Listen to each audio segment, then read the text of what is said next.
The Filters toolset allows you to adjust the color of your images to make your foreground and background match more convincingly or for artistic effect. At the top of the toolbox, the tabs allow you to select which layer you are adjusting. The up and down arrows in the title bar of each filter allow you to change the order in which the filters are processed. Filters are always applied to the image from top to bottom. The tick box at the far right can be used to turn any filter on and off. Or you can click anywhere on a filter's title bar to enable it. If you need to reset a filter to its defaults, the orange circle is a reset button.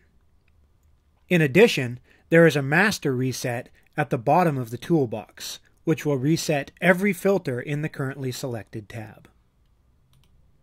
Filters are very useful for making the different layers of your project match.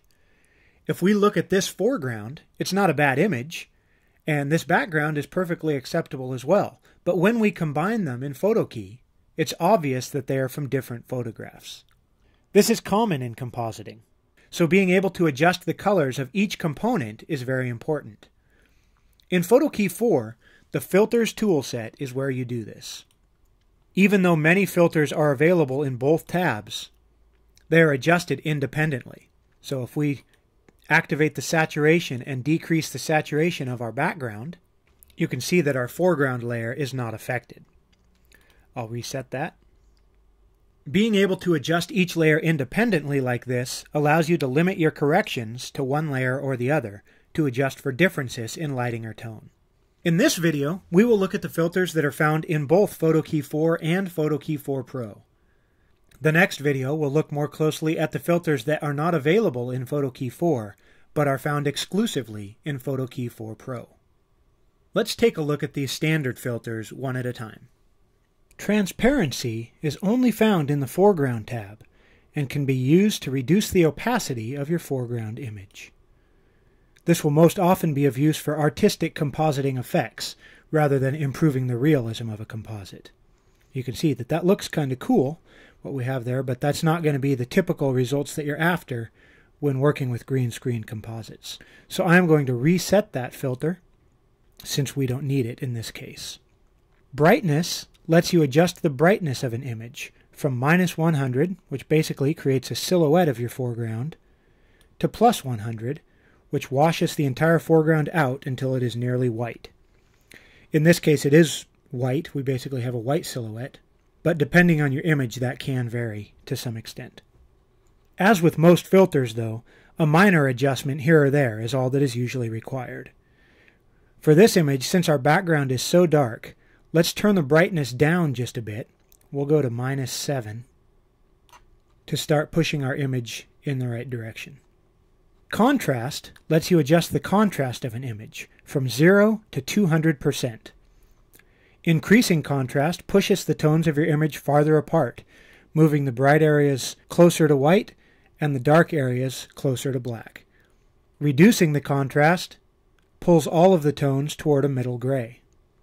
In this background you can see we have areas both of pure black, quite a bit of pure black, as well as pure white in the light. So we have a pretty high contrast background. So I'm going to increase the contrast of our foreground as well. 1 being the default. I'll go a little bit past that to 1.08 to bring our foreground in line with the background's contrast. Saturation adjusts the intensity of the colors in an image. Reducing the saturation entirely will remove all the color, resulting in a black and white layer. Increasing the saturation slightly can add vibrancy to your image. The lights in our background do have a fair bit of color. Those reds and oranges are pretty rich. So I'm going to increase the saturation just a tad in our foreground as well. Levels perform a similar function to contrast, but with separate controls over the dark and light areas of your image. So I'm going to reset in fact, I'll just disable the contrast to remove that effect from our foreground, and then we'll use the levels to bring that contrast back into the image. And you can see how if I adjust the blacks here, I'll bring them up to 5%, and you can see that the brighter areas of our foreground remain unaffected.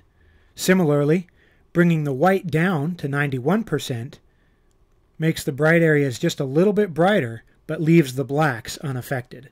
So the levels can give you more precise control over the contrast of your image when necessary. Color temperature adjusts the white balance, or the overall shift of your image toward orange or blue.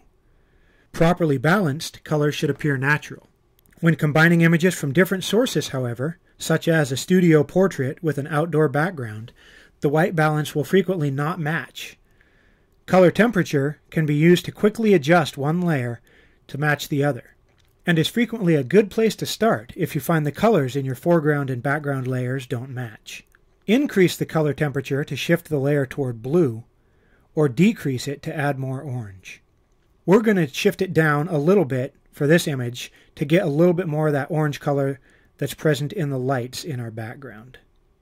Color balance lets you adjust each color channel of the image independently of the others.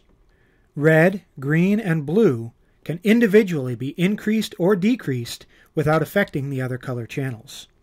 When we adjusted the color temperature, we gained some yellow in our foreground, but to get a little bit more of this red and richer orange, let's increase the red channel of the color balance a little bit to 1.1. Hue colorize shifts all of the tones in an image toward a specific color, while still retaining the luminance and contrast data of the original image. The hue slider allows you to select the color you wish to shift toward. In this case, let's use a green just so we can see the results clearly. Then you can bring the strength slider up to adjust the mix of the original colors with the selected hue until you are satisfied with the result. If you take the strength all the way up, as you can see here, the layer becomes entirely colorized by our selected hue. We'll look more closely at how this filter can be useful in part 3 of our videos on the filters toolset. In this case, we don't need the hue colorize, so again, I'm going to reset that to its default. In PhotoKey 4 Pro, we next have Hue Shift and Sharpen in the filters list. These filters are not present in the standard version of PhotoKey and will be covered in the next video, which focuses on the filters found exclusively in PhotoKey 4 Pro. So let's move on to the Blur filter. This adds a simple Gaussian blur to the selected layer. The slider controls the size of the blur. This generally won't be very useful for foregrounds, but where I do often find it useful, I'm going to reset that. Where I do often find it useful is when working with backgrounds. You can import almost any image as a background and apply a heavy blur to convert it to an abstract. There you can see there's so much detail removed that it doesn't really matter what that original image was if you're adding that much blur to it. Also, if you want to reduce the detail in a background you have selected so as to draw more focus to the foreground, just a little bit of blur on the background can help to accomplish this, essentially simulating a shallow depth of field. In this particular case, again, I think the background and the foreground are separated pretty clearly even without the blur, so I will disable this filter to go back to where we wanted. Well, that's all of the standard filters in PhotoKey 4.